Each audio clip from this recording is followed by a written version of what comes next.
নমস্কার, কেমন আছেন সবাই? প্রবাসীর ঘরোয়া রান্নাবাটির আরেকটি দুর্দান্ত রেসিপির ভিডিওতে আপনাদের সবাইকে স্বাগত জানাই। আমার আজকের রেসিপি কাঁকড়ার মুড়িঘণ্ট, সমুদ্র কাঁকড়ার মুড়িঘণ্ট।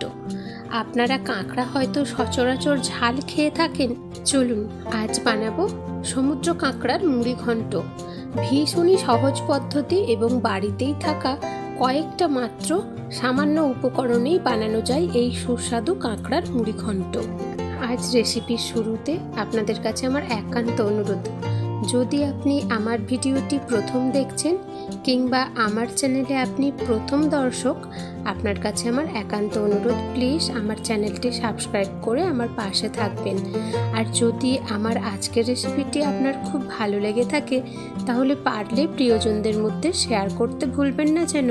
আর অবশ্যই কমেন্ট করে জানাবেন আমার রেসিপিটি কেমন হয়েছে। চলুন তাহলে দেখে নেওয়া যাক আজকের রেসিপির জন্য কি কি লাগছে। প্রধান উপাদান মুড়ি। এখানে আমি বেশ কয়েকটা চাল ভাজা নিয়েছি, ওই 1 কাপের মতো বলতে পারেন।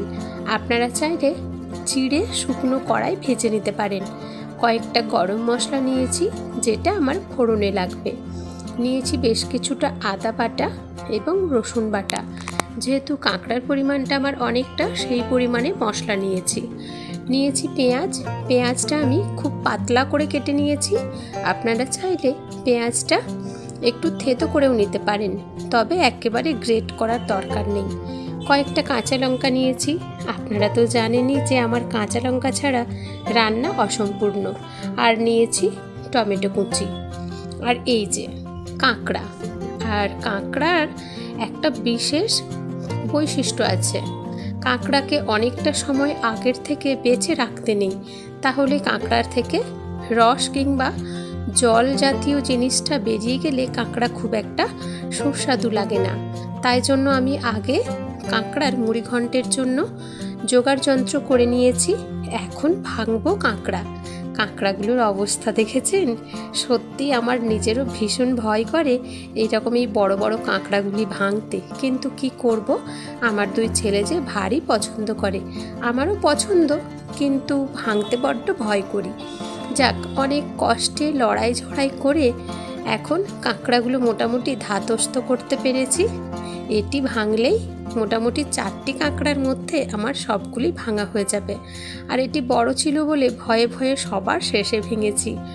এই যে দেখুন, বলছিলাম না যে কাঁকড়ার থেকে জল বেরিয়ে যায়, তাহলে খুব একটা ভালো লাগে না। এই দেখুন, এই অল্প সময়ের মধ্যেই আমার কাঁকড়াগুলোর থেকে কতটা রস বেরিয়ে গেছে। এই রসটাও কিন্তু বেশ সুস্বাদু হয়। কাঁকড়াগুলো আমি ভালো করে পরিষ্কার করে নিয়েছি। আর কাঁকড়ার থেকে আজ সামান্য ঘিলু বেরিয়েছে। আসলে কাঁকড়ার ঘিলুটা একটু শীতের দিকে বেশি বসে। কাঁকড়ার ঘিলুটা ফেলার দরকার নেই, কেননা ঘিলুটা তরকারির মধ্যে ভীষণ সুন্দর স্বাদ নিয়ে এসে দেয়। দাঁড়াগুলো অনেকটা বড় আর শক্ত হওয়ার কারণে আমি একটু ফাটিয়ে নিয়েছি। একেবারে থেতো করার দরকার নেই, তাহলে কাঁকড়ার দাঁড়াগুলোর থেকে মেন যে স্বাদ, জলের স্বাদটা চলে যাবে। এদিকে আমি অলরেডি কড়া গরম বসিয়ে দিয়েছিলাম। আজকের রেসিপিটি আমি সরিষার তেলে বানাবো। আপনারা চাইলে যে কোনো রিফাইন্ড অয়েলেও বানাতে পারেন।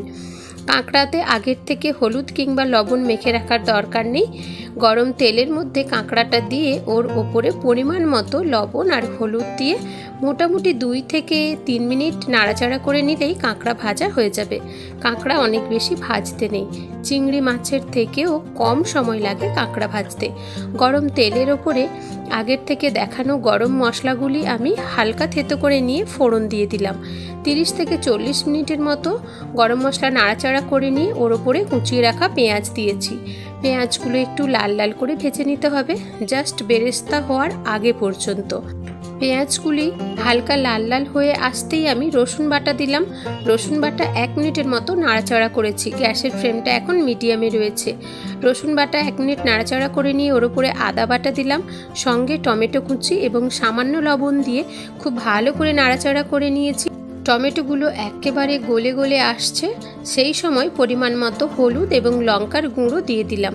এবার অল্প জল দিয়ে মশলাটা আরও ভালো করে কষিয়ে নিয়েছি। মশলার থেকে তেল ছাড়তে শুরু করলে চিড় দিয়ে রাখা কাঁচা লঙ্কা এবং কাঁকড়ার ঘিলুটা দিয়ে মশলাটা আরেকটু নাড়িয়ে চাড়িয়ে যাতে করে কাঁকড়ার ঘিলুর কাঁচা গন্ধটা চলে যায়। এইবার ভেজে রাখা কাঁকড়াগুলি মশলার ওপরে দিয়ে গ্যাসের ফ্লেমটা মিডিয়ামের থেকেও আরও একটু নিচে রেখে ওই 1.5-2 মিনিটের মতো ভালো করে কষিয়ে নেব।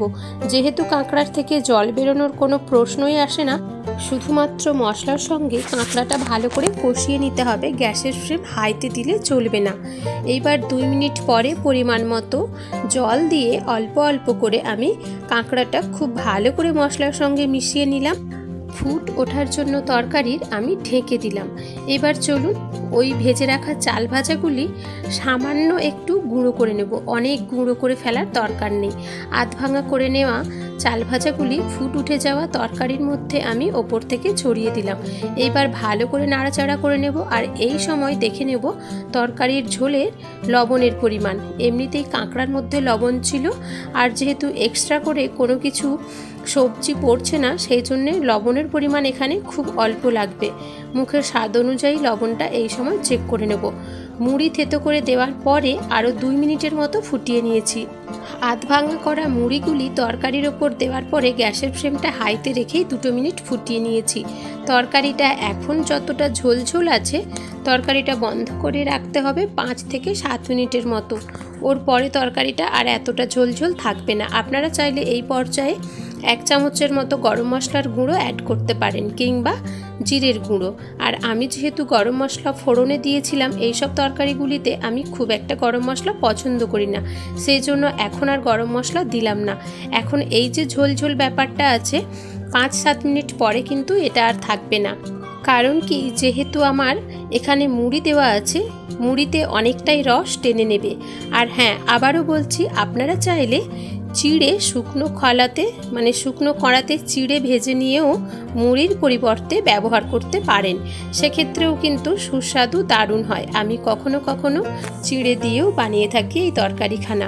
5 থেকে 7 মিনিট আমি তরকারিটা ঢেকে রেখেছিলাম। এখন দেখুন কত সুন্দর ফিট হয়ে গেছে, কালারটাও দারুণ এসেছে। এইবার গরম গরম ভাতের সঙ্গে কিংবা শুধু মুখে দারুণ জমে যাবে। চলুন তাহলে আজ এই পর্যন্তই। সবাই ভালো থাকবেন, সুস্থ থাকবেন, সাবধানে থাকবেন। আমার আজকের রেসিপিখানা আপনাদের কেমন লাগলো পারলে কমেন্ট করে জানাবেন, ভালো লাগলে লাইক করে দেবেন। সবাই ভালো থাকবেন, সুস্থ থাকবেন, সাবধানে থাকবেন। খুব শীঘ্রই দেখা হচ্ছে পরের ভিডিও।